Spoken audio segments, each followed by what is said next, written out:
주셨던 수민 역의 최성은 배우님, 그리고 사랑 역의 하서연 배우님, 그리고 소윤 역의 강채연 배우님이 이 자리에 함께 해주셨어요.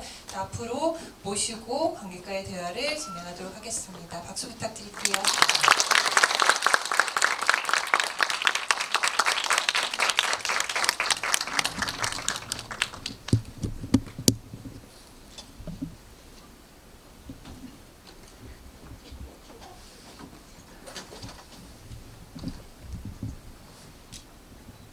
네, 앞에 나와 주셨는데요.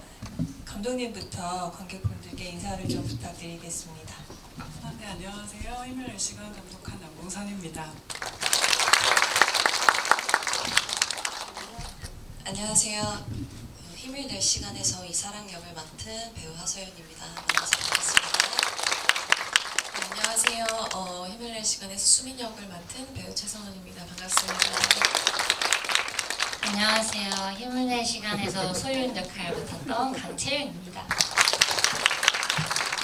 네, 저희가 시간이 길게 허락되지는 않아서 제가 간단하게 질문을 한두 가지 정도 감독님과 이제 배우분들께 드리고 관객분들께 마이크를 넘겨드리도록 하겠습니다.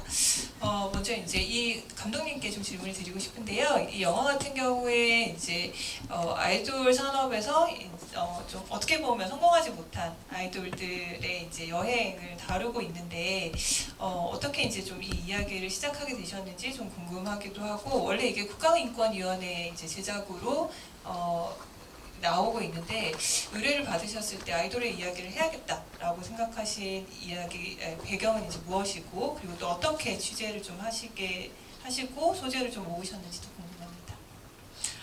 네, 이 영화를 만들게 된 거는 이제 지금 말씀하신 것처럼 국가인권위원회에서 만드는 인권영화 프로젝트 시리즈가 있어요.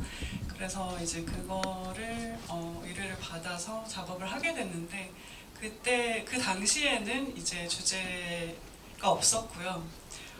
다른 뭘 하고 싶은 게 있었는데 예산이 안 맞아서 안 되겠구나, 처음부터 다시 생각해야겠다 라고 생각을 하던 와중에 어쨌든 저는 이제 좀 성장기 인물들, 청년들에게 관심이 많은 편인데 지금 저희 사회에서 이제 그 청년들이 겪고 있는 어떤 자본주의적인 스트레스랄까요? 이런 것들이 되게 잘 축약되어 있는 게 아이돌 산업이라는 생각이 들어서 이런 설정으로 영화를 만들어 보면 어떨까? 라고 생각을 하게 되었고, 그렇게 먼저 결정을 해놓고 이제 건너 아는 분들 통해서 그 직업을 가졌던 분들을 취재를 했었는데 저는 사실 조금 더 유쾌한 영화를 만들려고 했었던 것 같아요. 근데 취재를 하게 되다 보니까 제가 생각했던 것보다도 사실은 조금 더 충격이 컸던 것 같고, 제가 그렇게 해서 좀 이렇게 애둘러서 이야기로 직접적이지 않게 표현한 영화를 만들어야겠구나 라고 생각을 하게 돼서 만든 영화입니다. 네, 감사합니다. 사실 이제 영화에서 아이돌 산업을 직접적으로 좀 보여주는 장면이 없고, 수민이 이제 쓰러졌을 때 그때 잠시 사운드로만 들리는 부분들이 굉장히 좀 인상적이었는데, 좀 이런 배경에서 좀 애두르게 되셨던 게 아닐까라는 생각도 듭니다. 네, 그리고 배우님들께 이제 질문을 조금 드리고 싶은데요.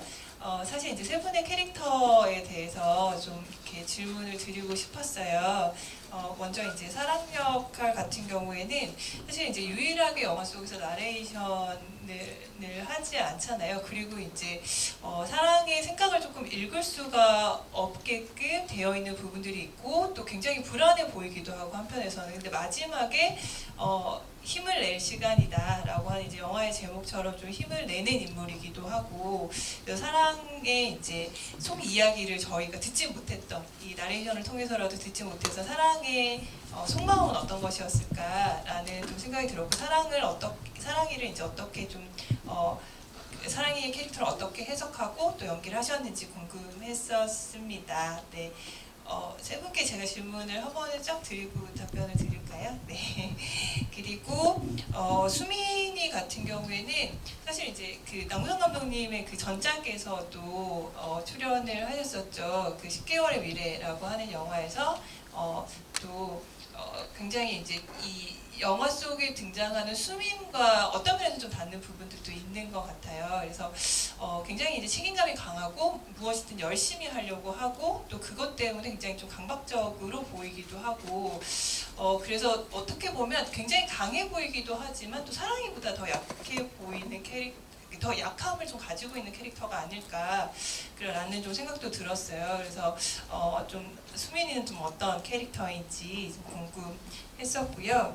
그리고 강채연 배우님께 소유는 일단 너무 귀여워서 혹시 보셨는지 모르겠지만 객석에서 이제 그 소윤이 등장할 때마다 너무 다들 굉장히 많이 웃고 좀 즐겁게 이 영화를 좀 보실 수 있었던 것 같아요.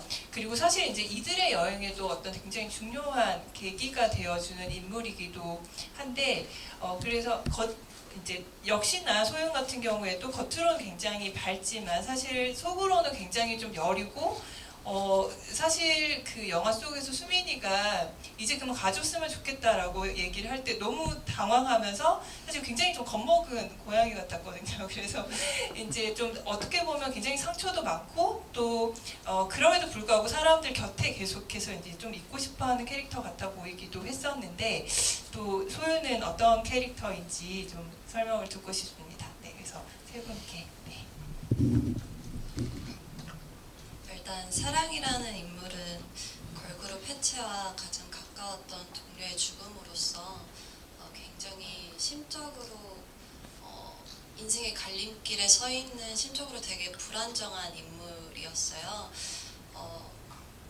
그래가지고 일단 처음에는 나레이션이 시나리오상에는 있었는데 그게 이제 후반 작업으로 빠졌었는데 일단 힘을 낼 시간이라고 사랑이가 말을 한 이유는 아직 막막한 현실 속에 있지만 그전에는 느껴보지 못했던 나의 편들이 있다라는 걸 깨닫고 나서 힘을 낼 시간이라고 말했던 것 같고 그 말을 함으로써 갑자기 괜찮아졌어가 아닌 앞으로 괜찮아질 거야 라는 의지를 그 말을 한 이후에는 이제 표현을 하고 싶었던 것 같습니다.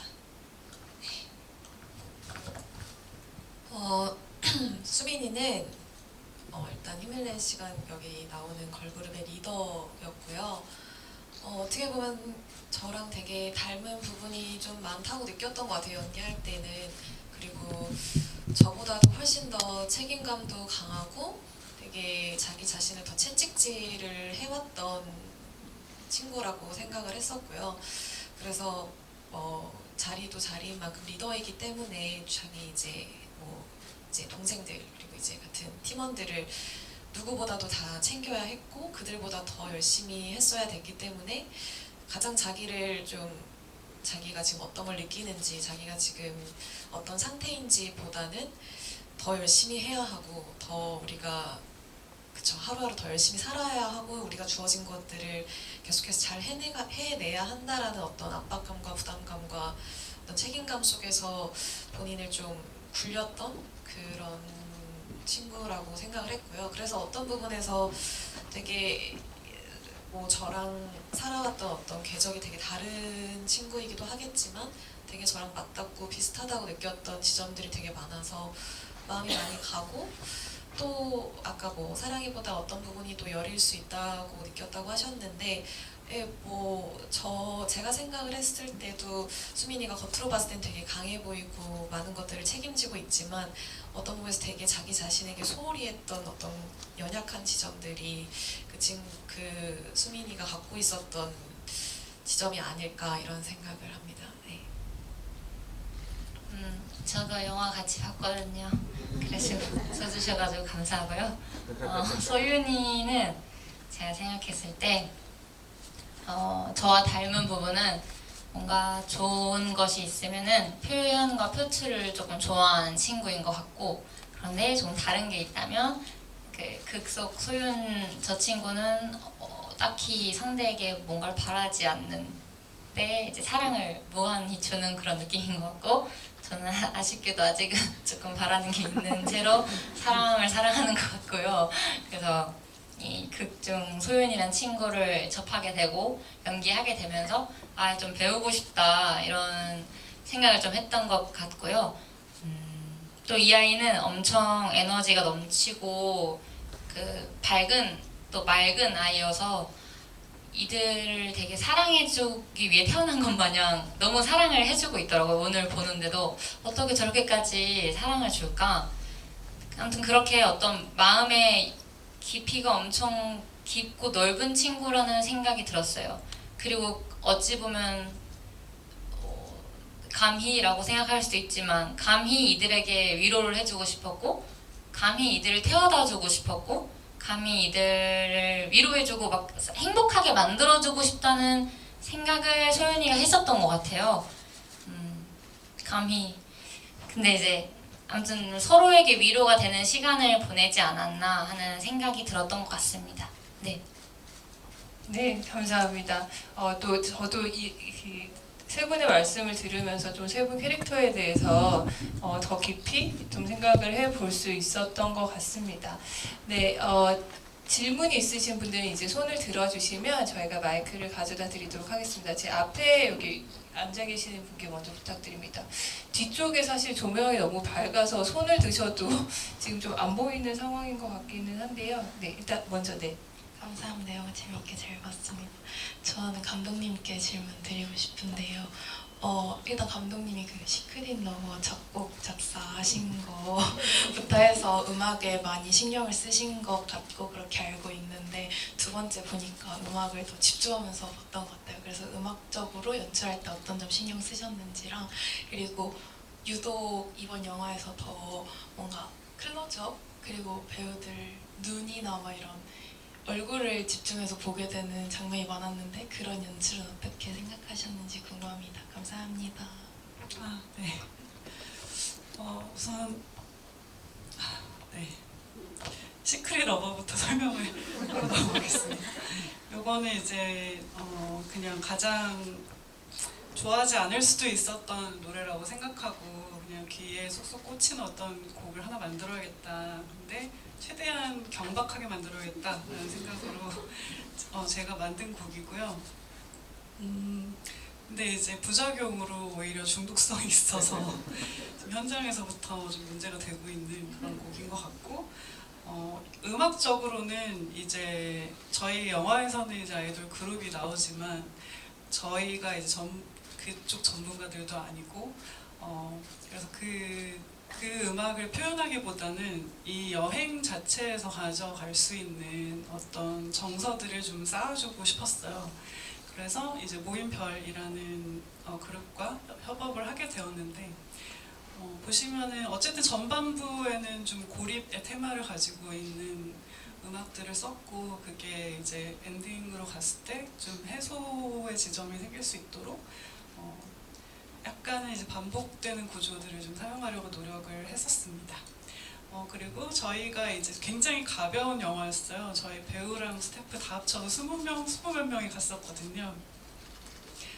그렇게 했던 이유가 이 영화 자체가 굉장히 예산이 적은 독립영화이기도 하지만, 또 저희가 굉장히 소수정예로 찍었을 때만 나올 수 있는 어떤 반응성이라든지, 그리고 환경을 담을 수 있는 것들 때문에 이제 이런 세팅을 하기도 했었는데요.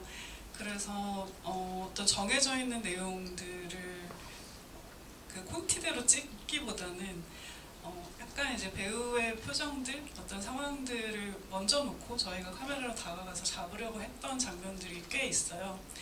그래서 그렇게 말씀하신 표정들이 좀 보였을 수도 있을 것 같고, 또 이제 영화의 어떤 제약상 정말 최대한 직접적이지 않은 것들을 통해서 과거를 유치할 수 있게 하기 위해서 또 클로즈업 샷도 썼습니다. 네, 대답이 됐을지 모르겠네요. 네. 네, 감사합니다. 특히 사운드에 좀 공을 많이 들이셨다라는 생각이 좀 많이 들었었는데, 사랑이 이제 근처에 다가갈 때 사랑이가 듣고 있는 음악이 좀 배경음악이랑 섞여 나오고 이럴 때 좀 사랑의 세계가 약간 동떨어져 있는 듯한 느낌을 느낌을 준다라던가 좀 이런 장면들이 굉장히 좀 인상적이었었던 것 같습니다.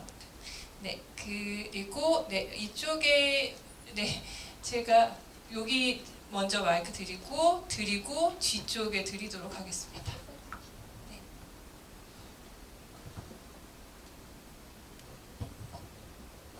네, 감사합니다. 영화 재밌게 보았습니다. 네, 일단 제가 첫 번째로 궁금했던 거는 인물들 그 사이에 숨겨진 사연들 같은 것들이 엿보이는 장면들이 있었는데 소윤이 첫 번째 차로 데리러 갔을 때 앞좌석에서 이 피아노를 이렇게 뒷자리를 싣잖아요. 그래서 소윤도 이렇게 자세하게 음악 장면을 말할 수 있을 만큼 음악에 좀 조예가 깊은 인물로 보였거든요. 외톨이이기도 하지만 그래서 이런 지점들이 좀 궁금했었고요. 그 다음에 두 번째로 이렇게 풍경 촬영할 때 인물이 이렇게 인물 감정에 따라서 이렇게 풍경이 나오는데 그 풍경들 촬영할 때 어려움들이 있었는지 궁금합니다. 아, 네. 재은아, 어떤 인물이니? 아, 네.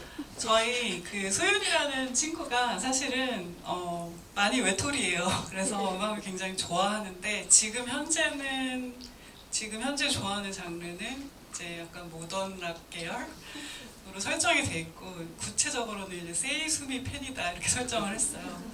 그래서 자기도 이제 취미로 음악을 만들고 그런 설정이 있어서 이제 그런 장비들을 넣어놨는데 이제 장비들을 보여준 거에 비해서 뭔가 이건 복선이야라고 기대하셨던 분들에게는 그걸로 뭘 하는 걸 보여드리지 못해서 좀 의문이 가졌을 수도 있을 거라는 생각이 들고요. 다음 질문이 뭐였었죠? 아, 풍경이요. 풍경은 너무 재밌게 찍었습니다. 사실은 당연히 어려움이야. 이제 바람 불고 비 오고 계속 빛 바뀌고 바닷물 차오르고 이런 것들이 어려움이기도 했지만 그 어려움 속에 들어가야지만 나올 수 있는 장면들이라고 생각하고 저희가 접근을 했기 때문에 굉장히 재미도 있고 아주 전투적인 작업이었습니다. 네. 실제로 겨울에 촬영을 하셨었던 건가요? 네, 그렇습니다. 너무 고생하셨을 것 같습니다. 네, 그 바로 뒤쪽에 또 네, 손 들어주셨는데요. 이 영화 너무 재밌게 잘 봤습니다. 고생하셨을 것 같아요. 그리고 영화 보는 데 너무 짠하고 눈물 나고 그랬는데요. 그 질문은 그 아이돌 역할을 하셨는데 배우신데 아이돌 역할을 맡으셔서 따로 그렇게 안무 연습을 하셨는지 너무 열정적으로 보여서 그리고 이 배우님은 그 바깥으로 이렇게 말씀을 하셨는데 의도하신 건지 이런 이 말투나 이런 거를 짝사랑하는 약간 그런 팬의 느낌으로서의 그런 말투 그런 거를 의도하셔서 그렇게 바깥으로 하신 건지 궁금합니다. 배우님들께 답변 부탁드립니다. 일단 춤은 네 극 중에서 의도치 않게 메인 댄서 역할을 맡게 돼서 제가 굉장한 몸치인데 그 짧은 시간 안에 춤을 많이 연습을 했었고요. 그리고 안무를 한 3개에서 4개 정도를 짧은 시간 안에 배우기도 하고 그리고 아이돌로서 이제 나오는 표정이나 몸짓 그리고 눈빛 같은 거를 많이 연습을 했던 것 같습니다. 네, 감사합니다. 최성훈 배우님은 굳이 뒤에서 춤을 잘 안 추시면서 이렇게 몸짓 그냥 약간 음악에 리듬을 맞추는 정도로 하셨었는데 그것도 좀 설정을 하셨던 건가요? 일단 배울 때는 같이 이제 배우긴 했었었는데 그냥 제가 생각했을 때 수민이가 그 공간에서 그 운동장에서 아무리 막 다들 이렇게 한다고 해도 정말 사랑이가 정말 이렇게 본인한테 빠져서 춤을 추는 것만큼의 그런 거 움직임이랑은 다를 거라고 생각을 해서 그냥 그때 당시에 제가 움직이고 싶은 대로 움직였던 것 같고요. 네, 그랬던 것 같습니다. 네, 감사합니다. 네, 황채우 배우님. 그 말투는 이제 제가 시나리오를 딱 받았을 때 처음부터 그렇게 쓰여 있었거든요. 다 그랬으니까 네, 그러니까 이렇게 해서 이거 난제다. 내가 한번 도전을 해보자. 그래서 원래 제 말은 그렇지 않으니까 한 번도 감독님한테 말한 적은 없거든요. 이거 좀 바꾸실 의향이 아니면은 이거 어떻게 할까요? 이런 건 말씀은 안 드렸고 일부러 제가 조금 해석을 하고 싶었어요. 아 이렇게 쓰여 있어. 그래 그럼 어떻게 내가 접근하면 안 어색할까? 어색하지 않게 이 말투를 어떻게 저 영화에 담기게 할 수 있을까를 좀 생각했었던 것 같고 그럼 그냥 이 아이가 살아오면서 이 말투를 썼겠지 이렇게 좀 그냥 그렇게 좀 받아들이고 싶었던 것 같아요. 그리고 그냥 시나리오 상에 나와 있는 너무나 반짝이는 이 아이를 그냥 이렇게 보려고 했어요. 그냥 얘 원래 반짝이네. 어떻게 반짝이게 표현하지? 이런 식으로 역으로 좀 그냥 고민을 했었던 것 같아요. 이 아이가 이래서 이렇게 바뀌면 어떨까에 대한 고민보다는 원래 주어진 이 아이를 어떻게 내가 표현할 수 있을까를 좀 더 탐구하는 식으로 접근을 했었던 것 같습니다. 네, 그 이상한 말투에 대해서 부연을 하자면 그 말투는 사실은 굉장히 내향적이면서도 용감한 사람이라는 설정 때문에 제가 설정을 하게 된 거고요. 그래서 뭔가 사회적으로 굉장히 어색한데 또 표현은 굉장히 하고 싶어하는 그런 캐릭터 표현을 위해서 설정을 하였고 또 저희 몸치라고 주장하는데 춤을 추게 하고 노래 못한다는데 노래하게 하고 이런 것에 대해서는 저희 영화 안에 정말 리얼리티를 위해서는 그 일을 하던 분들이 출연을 할 수도 있었을 텐데 그렇게 해서는 안 될 것 같다는 생각을 했었어요. 그래서 저희가 어쨌든 최선을 다해서 캐릭터를 표현하고 그런 것을 최선을 다해서 잘 하자라고 얘기해서 작업한 것들이고 잘 해줬다고 저는 생각합니다. 네. 네, 저도 답변을 들으면서 세 분 배우분들께서 캐릭터에 대해서 굉장히 많이 고민을 하셨다라는 느낌이 들어서 굉장히 감독님께서 든든하셨을 것 같다라는 또 생각도 듭니다. 네, 저기 아까 뒤쪽에 먼저 손을 들어주셔가지고요. 뒤쪽에 질문을 받고 저희가 시간이 많지 않아서 질문을 그냥 손 들어주신 분들 한 두세 가지 질문 정도를 한 번에 받고 답변을 좀 부탁드리도록 하겠습니다. 네, 마이크 뒤쪽에 좀 부탁드릴게요.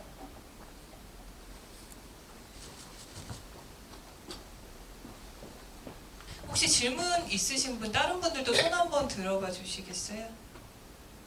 네. 네. 네.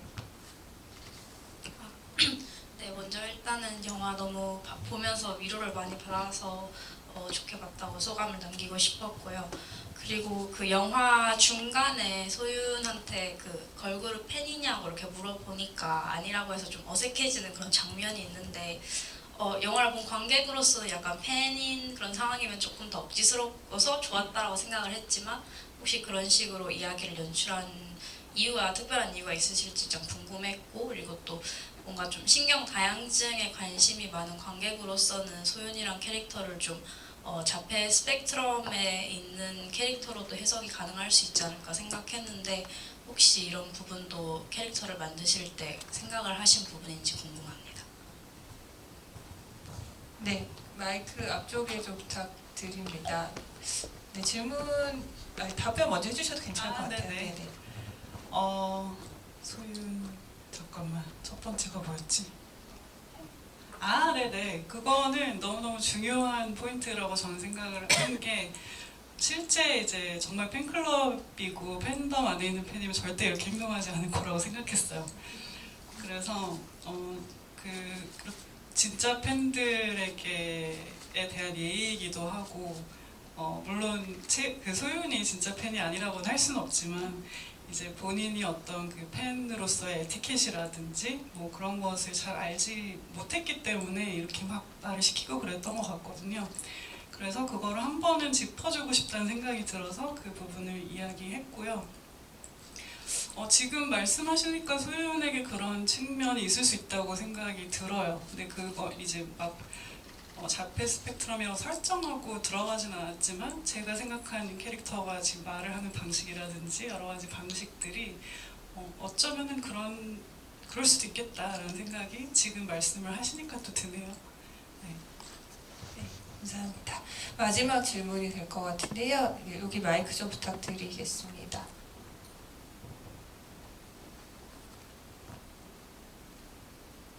그 수에라의 했던 얘기를 수민이가 나중에 이게 이 밖으로 뱉잖아요. 그 장면을 이렇게 보통 독백처리나 이런 걸 할 수도 있었을 것 같은데 특별히 외부로 뱉은 이유가 있으신지 궁금하고, 그리고 성훈 배우님한테는 이게 결국 배우나 아이돌이나 선택을 받아야 되고 뭔가 히트작이나 또 그 선택을 받아야 되는 직업인데 아까 자신하고 많이 닮았다고 얘기하셨는데 캐릭터 연기하시면서 다른 때보다 좀 더 특별하게 감정적으로 주목하시거나 차이점이 있어요?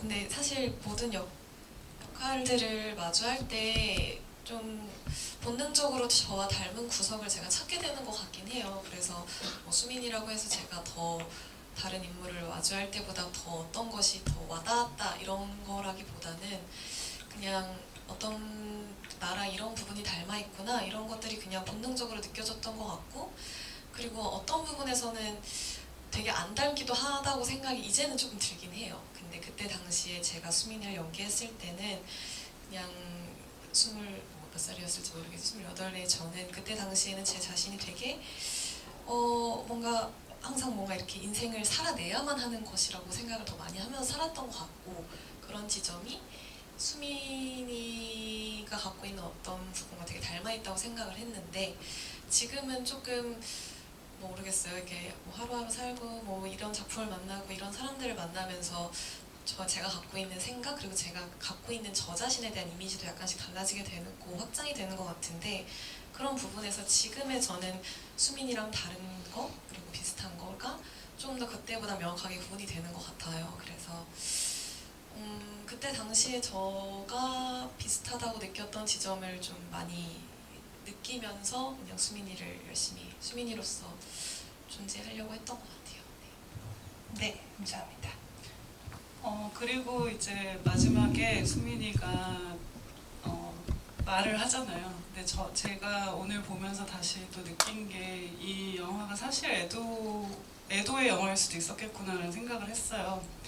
그러니까 등장하진 않지만 이미 세상을 떠난 예라라는 친구를 중심으로 이 여행 자체의 목적도 수민이 그렇게 이들은 아직 모르지만 그걸 애도를 확실하게 하고 정리를 해야 되는 시간을 갖는다라는 의미의 영화였던 것 같고, 그래서 수민이 그 말을 그 빈 방에서 혼자 할 때는 같이 오지 못한 예라의 자리를 보면서 얘기를 한다고 처음에는 설정을 했었고요. 그리고 그렇게 말로 뱉어야 되는 이유는 그렇게 말을 함으로써 자기 자신에게 하나의 선언이 되고 다짐이 되는 것이라고 생각했기 때문입니다. 그래서 소리내어서 이제는 받아들이고 나는 너 때문에 자책하기보다는 이제는 너 대신에 잘 살아갈게. 그리고 네가 했던 말, 나라는 사람이 여기 있다라는 말을 되새기겠다라는 거를 굳이 발화함으로써 다짐하고 선언하는 것이라고 생각을 했어요. 그래서 그렇게 말을 하게 되었고요. 오늘은 보다 보니까 수민이에게서 제 모습이 많이 보이는 것 같아요. 제가 취재를 하면서도 이렇게 많은 얘기를 해주신 취재원분들도 막 걱정을 하고 이 영화가 혹시라도 뭔가 아픈 데를 건드리게 되는 건 아닐까 되게 걱정을 많이 했는데 그게 마치 사랑이를 걱정하는 수민이 같은 모습일 수도 있다는 생각을 했어요. 근데 정작 사랑이는 괜찮잖아요. 괜찮을 거거든요. 그래서 다들 괜찮을 거라고 생각하고 그렇습니다. 네.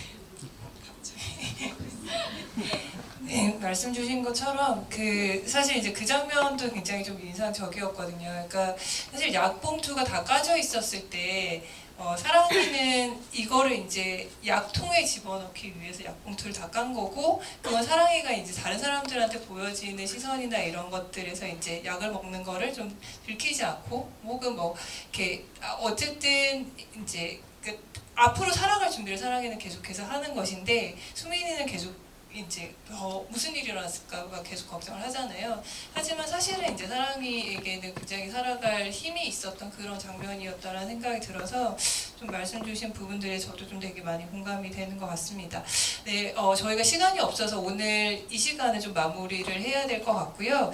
그 화요일에 한 번 더 상영이 있는 걸로 알고 있어요. 그리고 그때는 최성우 배우님과 옥재환 배우님이 톡을 하시는 걸로 알고 있습니다. 그래서 그때도 또 뭐 이렇게 재밌게 보셨다면 또 보셔도 좋고